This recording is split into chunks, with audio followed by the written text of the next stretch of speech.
Salut les gladiateurs, bienvenue dans le temple du spectacle. Allez, c'est parti. Waouh, quel match. Je vous ai toujours dit que le Nigeria, les matchs qui opposent le Nigeria au Cameroun, ce sont des finales. Il faut que tu sois vraiment un Africain pour comprendre l'ampleur, n'est-ce pas, qui rôde autour de cette rencontre-là. Ok? Le Cameroun-Nigeria, c'est du classique. Ils sont voisins. Ils se font pas de cadeaux.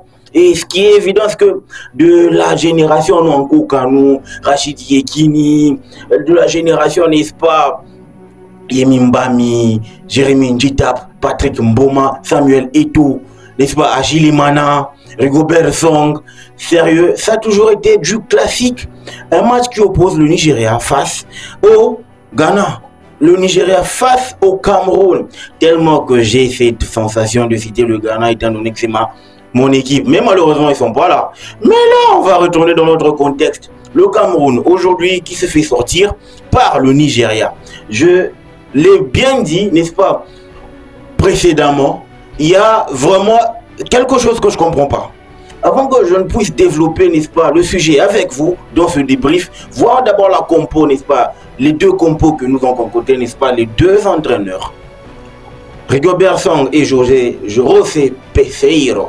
Donc on y va avec le Nigeria qui, n'est-ce pas, commence par Nwabali, Calvin Bassey, Trost et Kong William, Ajayi, Zaidou Sonoussi, Iwobi Onyeka, Ola Haina, Lukman Ademola, Victor Osimhen ainsi que Simon Moses. Le Cameroun avec son Rigobert Song, il y va, n'est-ce pas, avec Fabrice Ondoa. Lui carrément, on avait compris que après la méforme, n'est-ce pas, de Onana, je pense que le mieux était de pouvoir donner l'opportunité à Fabrice Ondoa de pouvoir, n'est-ce pas, continuer la CAN. Gonzalez, Wo, Castelletto, Tolo, Angui Sancham, Gamaleo, Koudou, Magri, ainsi que Toko et Kambi. Vous allez comprendre que ces deux équipes ont évolué en 3-4-3. Donc, moi, je pense que aujourd'hui, il y avait une différence de niveau. Il y avait un fossé entre le Nigeria et le Cameroun. Là où je pense que le Nigeria a progressé, c'est dans la discipline tactique. Le Nigeria qui commence, n'est-ce pas, cette compétition de manière très, vraiment pas très académique, parce que moi j'ai vu le Nigeria commencer de manière vraiment timide cette CAN. Déjà, il y avait trop de déchets tactiquement, mais à partir du match qui les a opposés face à la Côte d'Ivoire, le Nigeria s'est transcendé. Le Nigeria a compris que si on n'essaie pas d'élever notre niveau, ça ne va pas le faire.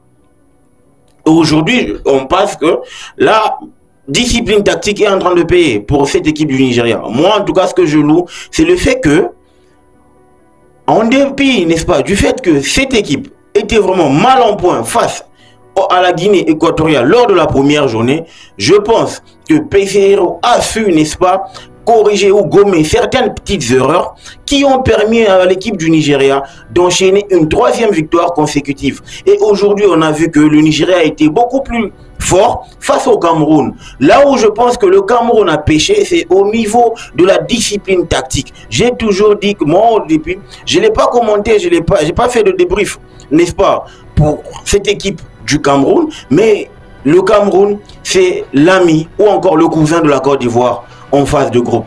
C'est vraiment très mauvais tactiquement, c'est vraiment très en dessous, n'est-ce pas, de la moyenne en termes, n'est-ce pas, de rendement sur terrain. Et je n'ai jamais compris pourquoi est-ce qu'on continue à garder Rigobert Song au sein, n'est-ce pas, de cette sélection. Parce que moi, je pense qu'il est à court d'idées. Moi, je pense qu'il n'a vraiment rien à apporter à cette sélection. Il est vraiment, dans ce que l'on connaît, dans ce que l'on sait de lui, c'est un gars qui est vraiment limité tactiquement. Oui, moi, je l'ai vu face au Sénégal. Il a été, n'est-ce pas,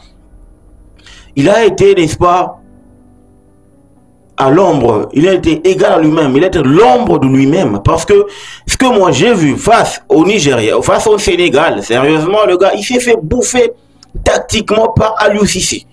Donc, même si on va dire, oh, voilà, Manévich, sois pas trop dur envers le Cameroun, etc. Ils ont joué le Sénégal, champion en titre. Mais les gars, c'est le Cameroun. Le Cameroun, il est 5 fois, n'est-ce pas, champion de la CAN. Donc c'est le Cameroun. Le Cameroun n'a aucune excuse, n'est-ce pas, de pouvoir dire non, voilà, on est encore une petite nation, on se reconstruit, etc. Non, le Cameroun est grand, c'est une grande nation du football africain. Le Cameroun nous a sorti de Samuel Eto'o, Roger Milla, Ekono, n'est-ce pas, Joseph-Antoine Bell, Jérémy Njitap. Le Cameroun, c'est une identité sur le continent africain. Donc, ils n'ont aucune excuse, n'est-ce pas, de pouvoir s'apitoyer sur leur sort. Il est temps, n'est-ce pas, de gommer certaines erreurs, déjà dès le mois de mars, par, n'est-ce pas, le démarrage de la prochaine phase éliminatoire de la prochaine CAN 2025, si je ne m'abuse, si le calendrier il est toujours bon, si le calendrier il est toujours intact, je pense que l'heure est, n'est-ce pas, à la remise en question pour cette équipe du Cameroun. Je pense qu'il y a trop du désordre, même si, n'est-ce pas, même si Samuel Eto'o, il est là et il est en train d'essayer, n'est-ce pas, d'apporter ou encore de créer quelque chose pour apporter une certaine stabilité au sein de cette équipe, au sein du football camerounais. Mais là, on a senti que face au Nigeria, il y avait un fossé. Non, mais quel volume de jeu de la part de Victor Osimhen. Moi, en tout cas, j'ai eu l'impression que ce gars-là, après 50 tentatives, 50 runs, il s'est fatigué. Non, pas du tout. Le gars, il est allé avec cette énergie, cette même dose d'énergie, n'est-ce pas, jusqu'à son remplacement à la 90e minute. C'est dire le niveau, c'est dire l'abnégation, l'énergie, la discipline, la grinta qu'a cet attaquant. C'est un grand joueur. Pour moi, c'est l'homme du match. Même si, à des mots, la Lookman lui vole un peu la vedette, n'est-ce pas, avec son trophée ou encore son doublé qui repart avec. Mais je pense que le gros du travail, l'image même, n'est-ce pas, ou encore la vedette de la rencontre, c'est Victor Osimhen. Sérieusement, le gars, il m'a épaté. Le gars, il m'a épaté. J'ai pas compris.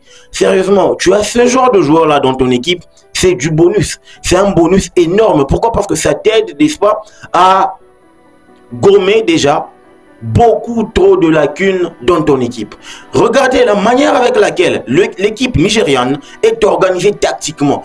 Remarquez, à chaque fois qu'il y avait un joueur camerounais, que ce soit Nkoudou ou encore Ngamaleo ou encore, n'est-ce pas, Toko Ikambi, il y avait toujours deux joueurs nigérians autour. Question de presser et de contrecarrer toutes ces actions. C'est ce que moi j'ai aimé, parce que le Nigeria, en grandissant, nous prouve à suffisance qu'il suffit d'avoir un élite, n'est-ce pas, devant et un milieu bombé, pas bombé au sens propre, mais au sens seulement figuré. Un milieu qualitatif. Tu fais le jeu, tu fais le game. Et ils sont très bons dans tous les compartiments. Ola Aina qui fait un très bon match. Calvin Bassé du milieu jusqu'au latéral gauche. Il te fait un très bon match. Un match sérieux. Et je vous le dis, les gars, le Nigeria est taillé pour aller en finale de cette CAN. Je veux pas, n'est-ce pas? Je veux pas faire en sorte que nous puissions nous emballer à l'idée que cette équipe pourrait éventuellement remporter la CAN. On n'en est pas encore là, mais l'évidence est que elle a beaucoup plus de maturité tactiquement, elle a beaucoup plus de maturité techniquement, et ça c'est un atout, surtout que tu te fais accompagner par ton leader d'attaque. Que dire du capitaine Trost Ekong?